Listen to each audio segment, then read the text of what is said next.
Hi everyone. Hibernate అనే పదం మనం చాలాసార్లు వినుంటాం. స్ప్రింగ్ బూట్‌తో ఇప్పుడు డెవలప్ చేస్తున్న అప్లికేషన్. హైబర్నెట్ జనరల్‌గా మేజర్ దాని పని ఏంటి అంటే ఓఆర్ఎం లేయర్ అంటారు. ఓఆర్ఎం లేయర్ అంటే ఏంటి? జావా ఆబ్జెక్ట్స్‌ని డేటాబేస్‌కి క్వెరీగా కన్వర్ట్ చేసి, మళ్ళీ డేటాబేస్ నుంచి వచ్చిన రోస్‌ని జావా ఆబ్జెక్ట్స్ కింద కన్వర్ట్ చేయాలి. ఇది ఓఆర్ఎం లేయర్ యొక్క బేసిక్ రెస్పాన్సిబిలిటీ. కాకపోతే హైబర్నెట్ అనేది ఓఆర్ఎం లేయర్ కన్నా ఒక లేయర్ ఎక్స్ట్రా చేస్తదనమాట. చాలామంది హైబర్నెట్‌ని డేటాబేస్ సింక్రనైజేషన్ లేయర్ కింద కూడా అంటారు. అంటే ఏంటి? అదేంటో తెలియాలంటే ఫస్ట్ నేను మీకు ఒక 2 క్వెషన్స్ అడుగుతాను. ఆ 2 క్వెషన్స్‌కి ఆన్సర్ తెలిసిందనుకో you are in a good place. లేదు అనుకో దానికి అర్థం ఏంటంటే మన హైబర్నెట్ ఇంటర్నల్స్ ఎళ్లి చూడాలన్నమాట ఒకసారి. హైబర్నెట్ ఇంటర్నల్‌గా ఎలా వర్క్ అవుతది అని చెప్పేసి. ఫర్ ఎగ్జాంపుల్ మన దగ్గర ఒక ఎంటిటీ ఉందనుకోండి. యూజర్ డాట్ జావా అనే ఎంటిటీ ఉంది. అది డేటాబేస్‌లోనే యూజర్ అనే టేబుల్‌తో ఉంది. దానికి నేమ్ ఉంది, ఈమెయిల్ ఉంది, ఫోన్ ఉంది. At the same time addresses ఉన్నాయి. లిస్ట్ ఆఫ్ అడ్రెసెస్ ఉన్నాయి. ఆ లిస్ట్ ఆఫ్ అడ్రెస్ అనేవి 1 టు మెనీ మ్యాపింగ్‌లో ఉన్నాయి. ఫెచ్ టైప్ అనేది లేజీ అని ఉంది. చాలామందికి ఫెచ్ టైప్ అంటే ఏంటో తెలుసు అనుకుంటున్నాను. తెలియకపోతే you can just Google it. మనకి ఈ వీడియో కోసం దానికి అవసరం లేదులెండి. ఓకే. ఇప్పుడు మెయిన్ థింగ్ ఏంటంటే ఈ యూజర్‌ని సేవ్ చేయడం కోసం ఒక యూజర్ కంట్రోలర్ క్రియేట్ చేశాను. యూజర్ సర్వీస్ క్రియేట్ చేశాను. యూజర్ రిపాజిటరీ కూడా క్రియేట్ చేశాను. ఇక్కడ క్రియేట్ యూజర్ అని ఒక మెథడ్ ఉంది. దీంట్లో మీరు అబ్జర్వ్ చేస్తే యూజర్‌ని క్రియేట్ చేస్తున్నాను.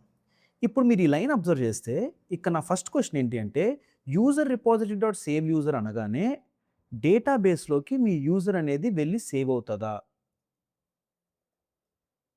ఇది ఫస్ట్ క్వెషన్.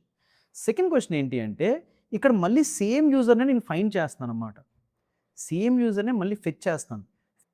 ఫెచ్ చేస్తున్నప్పుడు అప్పుడు కూడా డేటాబేస్ దగ్గరికెళ్లి ఫెచ్ చేస్తదా? ఇది నా సెకండ్ క్వెషన్. ఈ క్వెషన్స్‌కి ఆన్సర్ తెలియాలి అంటే అసలు హైబర్నెట్ ఇంటర్నల్‌గా ఎలా వర్క్ అవుతుందని మనకు తెలియాలన్నమాట. ఓకే. ఇప్పుడు జనరల్‌గా ఏంటి user repository dot save user అనగానే హైబర్నెట్ ఏం జనరేట్ చేయాలి? ఒక ఇన్సర్ట్ క్వెరీ జనరేట్ చేయాలి. నువ్వెందుకు జనరేట్ చేయడం? నీ బదులు నేను జనరేట్ చేస్తాను కదా! అని చెప్పేసి ఒక ఇన్సర్ట్ క్వెరీ జనరేట్ చేయాలి. జనరేట్ చేయడం కోసం దానికి అసలు ఏ టేబులో, దానిలో కాలమ్స్ ఏమున్నాయో అవన్నీ కావాలి కదా! అవన్నీ ఎక్కడి నుంచొస్తాయి?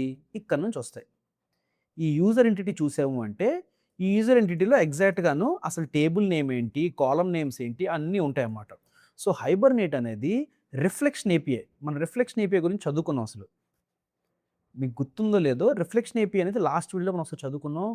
మీకు ఎవరైనా ఆ వీడియో మిస్ అయితే ఒకసారి ఆ వీడియో సజెస్ట్ చేయి ఒకసారి. రిఫ్లెక్షన్ ఏపీఐ గురించి ఆల్రెడీ మనం లాస్ట్ వీడియోలో ఒకసారి చదువుకున్నాం. ఓకే. మీరు ఆ వీడియో చూడకపోయింటే ఒకసారి లాస్ట్ వీడియో చూడండి. దాంట్లో రిఫ్లెక్షన్ ఏపీఐ గురించి మనం డిస్కస్ చేసుకున్నాం. సో, హైబర్నేట్ ఏం చేస్తదంటే రిఫ్లెక్షన్ ఏపీఐ యూజ్ చేసుకొని అసలు ఈ క్లాస్ మొత్తాన్ని రీడ్ చేసి అసలు టేబుల్ నేమ్ ఏంటి, నా కాలమ్ నేమ్స్ ఏంటి అన్నీ ఫిగర్ ఔట్ చేస్తదనమాట. ఫిగర్ ఔట్ చేసి ప్రాబబ్లీ ఒక మ్యాప్‌లా స్టోర్ చేసుకుంటది. ఓకే. జావాలోని నేమ్ అయితే మేబీ డేటాబేస్‌లోని ఫస్ట్ నేమ్ ఏమో కాలమ్ నేము. జావాలోని ఈమెయిల్ అంటే మేబీ డేటాబేస్‌లోనేమో ఈమెయిల్ ఐడీ ఏమో. ఇలాగా మ్యాపింగ్ స్టోర్ చేసుకుంటదనమాట. స్టోర్ చేసుకొని నువ్వు ఎప్పుడైతే సేవ్ అని అంటావో అది నీ కోసం ఒక ఇన్సర్ట్ క్వెరీ జనరేట్ చేస్తది. ఓకే. ఎగ్జాక్ట్‌గా దీంట్లో ఇంకా డెప్త్‌గెళ్ళొచ్చు. అసలు ఇన్సర్ట్ క్వెరీ ఎలా జనరేట్ చేస్తుంది రిఫ్లెక్షన్ ఏపీఐ యూజ్ చేసని. బట్ ఈ స్కోప్ అది కాదు. ఈ వీడియో స్కోప్ అది కాదు. ఓకే. ఇప్పుడు ఇన్సర్ట్ క్వెరీ జనరేట్ చేసిన తర్వాత నెక్స్ట్ ఇంట్రెస్టింగ్ థింగ్ ఏంటంటే అది వెంటనే డేటాబేస్ దగ్గరికి పట్టుకెళ్ళదు. ఓకే. అంటే ఏం చెప్తున్నాను అంటే లెట్స్ సే ఇది మీరు. లెట్స్ సే ఇది మీ అప్లికేషన్. ఓకే. ఇది మీ డేటాబేస్. ఓకే. ఇక్కడ మీ ఓఆర్ఎం హైబర్నేట్ లేయర్ అనేది ఉంటుంది. ఓకే. మీరిప్పుడు సేవ్ యూజర్ అనగానే హైబర్నేట్‌లో ఏంటంటే హైబర్నేట్‌లో ఏంటంటే క్యాష్ ఉంటదన్నమాట. దాన్ని పర్సిస్టెన్స్ కాంటెక్స్ట్ కూడా అంటారు. ఓకే. అంటే ఏంటంటే మీరెప్పుడైనా సేవ్ యూజర్ చేస్తున్నప్పుడు లెట్స్ సే మీరు ఒక మెథడ్‌ని ట్రాన్సాక్షనాలిటీలో వాడుతున్నప్పుడు మీకోసం ఒక క్యాష్ చిన్నది మెయింటైన్ చేస్తదనమాట. ఓకే. ఆ క్యాష్‌లోని యూజర్‌ని పెట్టేస్తది. మీరు సేవ్ యూజర్ అనగానే చాలా సార్లు అది డేటాబేస్ హిట్ అవ్వదనమాట. ఈ క్యాష్‌లో మెయింటైన్ చేస్తది. ఈ క్యాష్‌లో మెయింటైన్ చేసి మీరు ఎప్పుడైతే లెట్స్ సే మీరు కంప్లీట్ చేసారనుకో మీకు గుర్తుందో లేదో ట్రాన్సాక్షనాలిటీ అనేది 3 లెవెల్స్‌లో ఉంటది. ఏముంటది? ఫస్ట్ స్టార్ట్ ట్రాన్సాక్షన్ ఉంటది. స్టార్ట్ ట్రాన్సాక్షన్ ఉంటది. దాని తర్వాత మీరు ఎన్ని క్వెరీస్ రన్ చేయాలో అన్ని క్వెరీస్ రన్ చేస్తారు. దాని తర్వాత కమిట్ ట్రాన్సాక్షన్ ఉంటది. కమిట్ ట్రాన్సాక్షన్ అంటే అర్థం ఏంటి? ఈ క్వెరీస్ అన్ని సక్సెస్‌ఫుల్‌గా డేటాబేస్‌లో స్టోర్ చేసి అని అర్థం. దాని తర్వాత కమిట్ సరిగ్గా అవ్వకపోతే రోల్ బ్యాక్ ట్రాన్సాక్షన్ అని. సో ఈ విధంగా జనరల్‌గా ట్రాన్సాక్షన్ యొక్క లైఫ్ సైకిల్ అనేది ఉంటది. ఇప్పుడు ఇది ఏం చేస్తదంటే సేవ్ యూజర్ అని చేయగానే ఇది జస్ట్ క్యాష్‌లో మాత్రమే స్టోర్ చేసుకుంటది. ఓకే. ఎప్పుడైతే కమిట్ ట్రాన్సాక్షన్ అంటావో అప్పుడు ఈ యూజర్‌ని నువ్వు అది డేటాబేస్‌లోకెళ్ళి స్టోర్ చేస్తావనమాట. అర్థమవుతుందా? నువ్వు సేవ్ యూజర్ అనగానే అది డేటాబేస్‌లో స్టోర్ చేయాలని రూల్ ఏం లేదు. ఎందుకలా చేస్తుంది? ఎందుకలా చేస్తుంది అంటే ఇది జస్ట్ ఆప్టిమైజింగ్ అనమాట. ఫర్ ఎగ్జాంపుల్ లెట్స్ సే నువ్వు ఆహ్, ఇలా చూసు యూజర్ డాట్ నేమ్ సెట్ చేసావు first. User dot set name చేసావు నువ్వు. ఓకే. అలాగే user dot set phone number చేసావు. ఫోన్ నంబర్ చేసిన తర్వాత యూజర్ డాట్ అప్డేట్ యూజర్ అని చేసావు. అప్డేట్ యూజర్ అన్నావు. ఓకే. యూజర్‌ని అప్డేట్ చేయమని. నెక్స్ట్ నువ్వేమన్నావు అంటే యూజర్ డాట్ సెట్ ఫో సెట్ మేబీ ప్రాబ్లీ ఈమెయిల్ అన్నావు. కోడ్ సరిగ్గా రాయలేదు నువ్వు లెట్స్ సే. ఓకే. ఈమెయిల్ అని సెట్ ఈమెయిల్ అన్నావు. ఇప్పుడు మళ్ళీ అప్డేట్ యూజర్ అన్నావు. ఓకే. ఇప్పుడు మన ప్రకారం ఏంటంటే 2 సార్లు అప్డేట్ కాల్ చేశాం కాబట్టి 2 సార్లు డేటాబేస్‌కెళ్ళాలి అనేది మనది. బట్ హైబర్‌నెట్ ఏం చేస్తది అంటే క్యాష్‌లోనే స్టోర్ చేసుకుంటది. ఈ అప్డేట్ యూజర్ అప్పుడు కూడా క్యాష్‌లోనే స్టోర్ చేసుకుంటది. ఈ అప్డేట్ యూజర్ అప్పుడు కూడా క్యాష్‌లోనే మొత్తం యూజర్‌ని స్టోర్ చేసుకుంటదన్నమాట. ఎప్పుడైతే నువ్వు ట్రాన్సాక్షన్ డాట్ కమిట్ అంటావో అప్పుడు అది ఏం చేస్తదంటే మొత్తం చెక్ చేసుకుంటదన్నమాట. అసలు యూజర్‌లో ఏమేమి ఫీల్డ్స్ చేంజ్ అయ్యాయి అని చెప్పేసి. చేంజ్ చేసి చెక్ చేసుకొని దాని ప్రకారం ఒక అప్డేట్ క్వెరీ జనరేట్ చేస్తదన్నమాట. అప్డేట్ క్వెరీ జనరేట్ చేసి దాన్ని మాత్రమే అప్పుడు మాత్రమే అది డేటాబేస్‌ని హిట్ చేసి స్టోర్ చేస్తదన్నమాట. సో నువ్వు సేవ్ అనగానే అప్డేట్ అవ్వగానే ఎళ్ళదనమాట. దానికంటూ ఒక పద్ధతి ఉంటది హైబర్‌నెట్. అది అప్పుడు మాత్రమే ఎళ్తది. ఎందుకంటే దీని ద్వారా అది ఏం చేస్తుంది అంటే డేటాబేస్ కాల్స్‌ని ఆప్టిమైజ్ చేస్తుందన్నమాట. ప్రతిసారి డేటాబేస్‌కెళ్ళకుండా. అట్ ద సేమ్ టైము దాన్నేమంటారు అంటే హైబర్‌నెట్ భాషలో దాన్ని ఫ్లష్ అని కూడా అంటారన్నమాట. ఓకే. సో ఎప్పుడైనా కూడాను సేవ్ యూజర్ ఉంటది. సేవ్ యూజర్ అన్నప్పుడు అది జస్ట్ క్యాష్‌లోకెళ్ళి స్టోర్ అవుద్ది. దాన్ని పర్సిస్టెన్స్ కాంటెక్స్ట్ అంటారు. క్యాష్‌లోకెళ్ళి మాత్రమే హైబర్‌నెట్‌లో స్టోర్ అవుద్ది.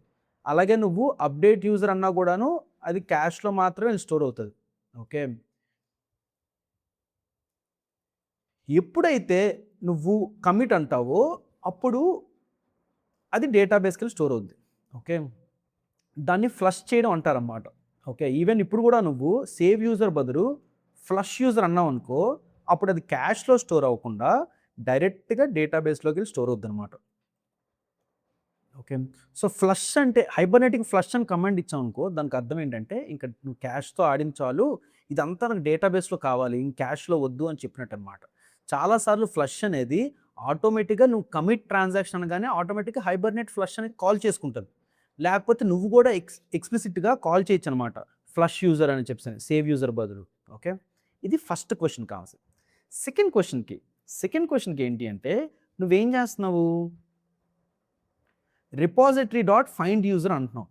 అంటే ఏంటంటే ఆ యూజర్‌ని ఫైండ్ చేస్తున్నావు. ఇప్పుడు కూడా ఏమవుద్ది అంటే ఫస్ట్ అది నువ్వు ఫైండ్ యూజర్ అని అనగానే అది ఫస్ట్ క్యాష్‌లో చెక్ చేసుకుంటదనమాట. అసలు ఈ యూజర్ అనేవాడు నా క్యాష్‌లో ఉన్నాడా లేదా అని చెప్పేసని. ఒకవేళ ఉన్నాడనుకో వాడినే రిటర్న్ చేస్తదనమాట. అంతేగాని డేటాబేస్ వరకు ఎళ్ళదు. దీనివల్ల బెనిఫిట్ ఏంటి అంటే ఫస్ట్ థింగ్ ఏంటంటే లెట్స్ సే నీ యూజర్ అనేవాడు డేటాబేస్‌లో ఉన్నాడు. ఓకే. Let's say. ఇప్పుడు దాన్ని నువ్వు కాకుండా ఇంకెవరో చేంజ్ చేసేస్తున్నారు. దాన్ని చేంజ్ చేసేస్తున్నారు. ఓకే. నువ్వు ఎన్ని సార్లు పిలిచినా అది నీకు ఇక్కడున్న యూజర్‌నే రిటర్న్ చేస్తదనమాట ఈ అప్లికేషన్‌లోకి. సో, నీ హోల్ ట్రాన్సాక్షన్ అవుతున్నంత సేపును నీకు కన్సిస్టెంట్ యూజర్ అనేవాడు దొరుకుతాడనమాట. ఓకే. కన్సిస్టెంట్ యూజర్ దొరకడం వల్ల ఏంటి అంటే అగైన్ అది నీ ప్రిఫరెన్స్. నీకు కన్సిస్టెంట్ యూజర్ దొరకాలనుకుంటున్నావా లేదా అనేది అగైన్ నీ ప్రిఫరెన్స్. బట్ దాంట్లోకి నేను ఎళ్ళను. కొంచెం కన్‌ఫ్యూజింగ్ అవుతాం. బట్ హోల్ పాయింట్ ఏంటి అంటే బయటన ఎవరు చేంజ్ చేస్తున్నా కూడాను నీకు లోపల అప్లికేషన్ అది ఫరక్ పడదు. ఎందుకంటే నువ్వు యూజర్‌ని క్యాష్‌ని తెస్తున్నావు కాబట్టి. లేదు నాకు డేటాబేస్ నుంచి తేవాలి అంటే దానికోసం కూడా హైబర్‌నెట్‌లో కమాండ్ ఉంటదనమాట. సో, ద హోల్ పాయింట్ ఏంటి అంటే నీ అప్లికేషన్‌కి, నీ డేటాబేస్‌కి మధ్యన కన్సిస్టెంట్‌గా హైబర్‌నెట్ ఉంటదనమాట. అదేం చేస్తది అంటే నీకు డేటాబేస్ నుంచి కన్సిస్టెంట్ వ్యూ ఇవ్వడానికి ట్రై చేస్తుంటది. అండ్ డేటాబేస్ కాల్స్ అనేవి ఆటోమేట్ చేయడానికి ట్రై చేస్తది. ఇది రెండో పాయింట్. ఇది కూడా అర్థమైందంట. థర్డ్ ఇంట్రెస్టింగ్ నేను డిస్కస్ చేయలేదు. థర్డ్ ఇంట్రెస్టింగ్ ఏంటి అంటే ఫర్ ఎగ్జాంపుల్ లెట్స్ సే మీరు ఇక్కడ అబ్జర్వ్ చేస్తే user dot Java fetch type lazy అని అన్నాను. ఓకే.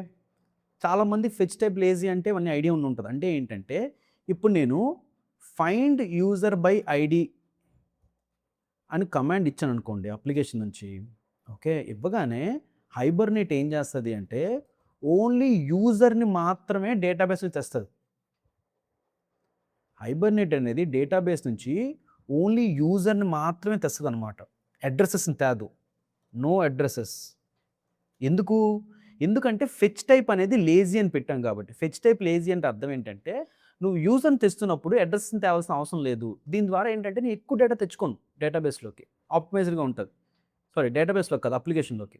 అదే నేను ఫెచ్ టైప్ ఈగర్ అని పెట్టాను అనుకోండి. ఈగర్ అని పెడితే అర్థం ఏంటి? ఎప్పుడు నేను డేటాబేస్ నుంచి యూజర్ని తెస్తున్నా అడ్రసెస్ కూడా తెచ్చేయి అని అర్థం అనమాట. అంటే ఈ ఫెచ్ టైప్ లేజీ ఈగర్ బట్టి హైబర్నేట్ అనేది నీ సెలెక్ట్ కమాండ్ అనేది మారుస్తుంది అన్నమాట. నీ సెలెక్ట్ క్వరీ మారుస్తుంది. అదే ఈగర్ ఉందనుకో ఒక ఎక్స్ట్రా జాయిన్ చేస్తుంది. ఈగర్ లేదనుకో ఎక్స్ట్రా జాయిన్ చేయదు. ఈ విధంగా వర్క్ అవుతుంది.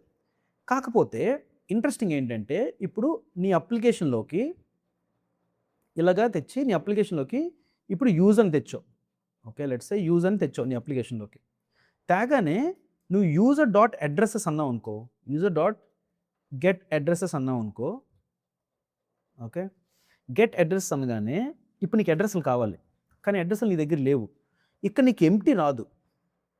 ఇక్కడ నువ్వు యూజర్ డాట్ గెట్ అడ్రస్ అనగానే ఎంప్టీ రాదు. ఎందుకంటే హైబర్నేట్ అనేది అది ట్రాక్ చేస్తుంది అనమాట. యూజర్కి ఇప్పుడు అడ్రసెస్ కావాలి, కానీ అడ్రసెస్ అనేవి నా దగ్గర లేవు. ఇప్పుడు నేను ఏం చేస్తాను అంటే డేటాబేస్ దగ్గరికి వెళ్ళి అడ్రస్లు తెచ్చుకుంటాను అనమాట. ఓకే, నువ్వు యూజర్ డాట్ గెట్ అడ్రస్ అన్నప్పుడు ఒక డేటాబేస్ కాల్ అవుతుంది.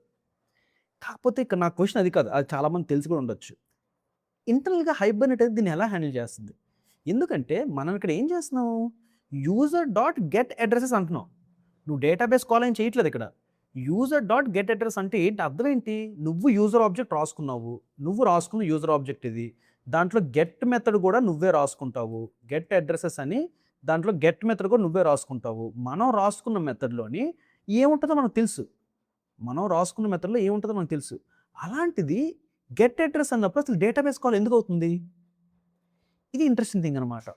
ఇది అసలు హైబర్నేట్ ఎలా సాల్వ్ చేస్తుంది అనేది ఒక రఫ్గా హింట్ ఇవ్వాలి అంటే మనం ముందు దీని గురించి డిస్కస్ చేసుకుందాం. ఓకే, హైబర్నేట్స్ అనేది ఏం చేస్తుందంటే నీకు యూజర్ అనేది డైరెక్ట్గా యూజర్ని ఇవ్వదనమాట. యూజర్ ప్రాక్సీ ఆబ్జెక్ట్ ఇస్తుంది అనమాట. ప్రాక్సీ ఆబ్జెక్ట్లు ఏంటంటే నీ మెథడ్ చుట్టూను దాని ఓన్ కోడ్ రాసుకుంటుంది. ప్రాక్సీ ఆబ్జెక్ట్ అంటే ఏంటో ముందు వీడియో ఆల్రెడీ మనం ఒకసారి డిస్కస్ చేసుకుందాం. మీరు ఒకసారి చదివితే మీకు అర్థం అవుద్ది అనమాట. ఏంటి అంటే గెట్ అడ్రస్ అనే దగ్గర నీ మెథడ్ కాకుండా దాని ఓన్ మెథడ్ని ర్యాప్ చేస్తుంది అనమాట ఆ ప్రాక్సీ ఆబ్జెక్ట్లో. ఆ ప్రాక్సీ ఆబ్జెక్ట్ నీకు రిటర్న్ చేస్తుంది.